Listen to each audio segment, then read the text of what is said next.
Okay, imagine this. You wake up one morning. Same bed, same room.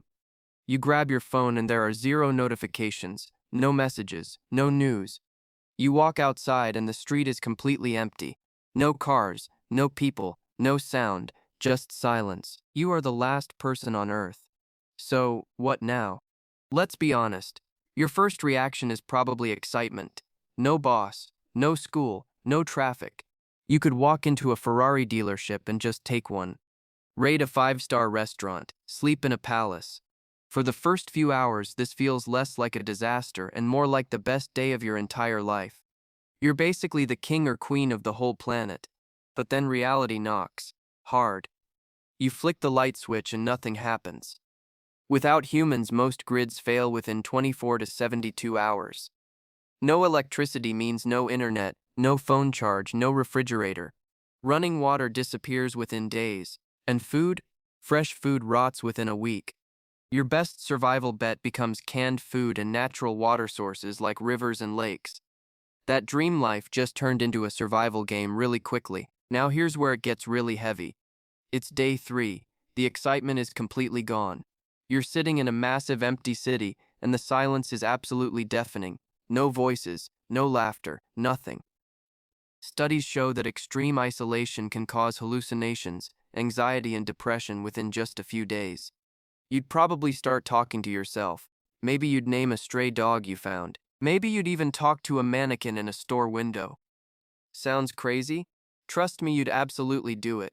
We all would. Meanwhile, something surprisingly beautiful is happening outside. Nature is slowly taking back what was always hers. Within just weeks, plants start growing through sidewalk cracks. Within months, animals begin wandering freely into cities. Deer walking through shopping malls. Birds nesting inside skyscrapers. Within just a few years, entire forests start swallowing suburbs whole. Rivers clean themselves up completely. The sky turns the clearest and most vivid blue you have ever seen in your life. So how do you actually survive long term? First thing, leave the city. Cities are completely useless without infrastructure. You need to find somewhere near a natural fresh water source like a river or a lake. Learn to grow your own food. Start a small garden. Raid every library you can find for books on farming, medicine, and survival skills.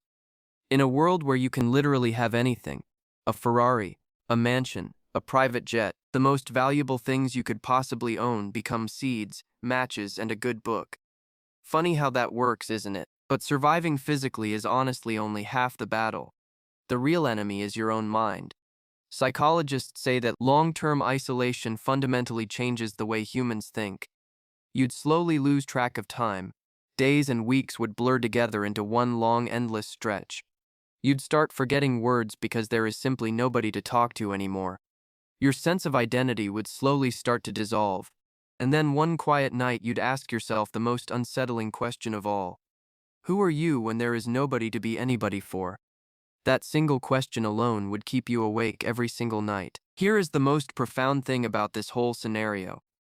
Everything humans have ever built, every road, every invention, every song, every joke, every city, exists entirely because of other people.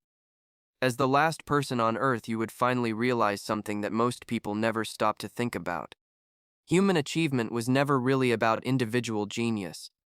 It was always about connection, always.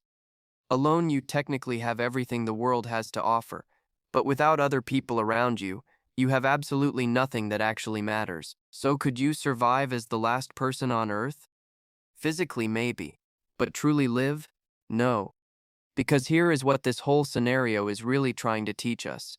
Other people are not just nice to have in your life, they are the entire point of it. So the next time someone gets on your nerves, your annoying coworker, your loud neighbor, maybe just take a moment and appreciate the fact that they exist. Because trust me, the silence is way worse.